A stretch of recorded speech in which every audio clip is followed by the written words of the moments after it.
Welcome back and thanks for watching Haley Justine Creates Dreams. Today we're going to talk about storing and organizing seasonal decor.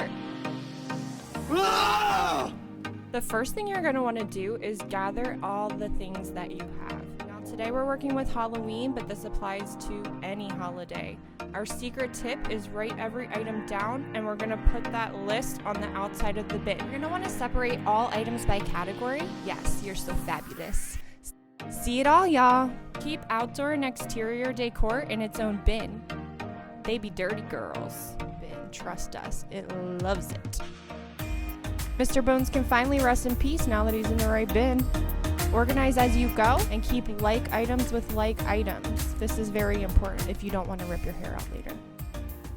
Don't forget to bag it up, Buttercup. Time to stick it to 'em. We give you permission. Little Bit says bye, meow.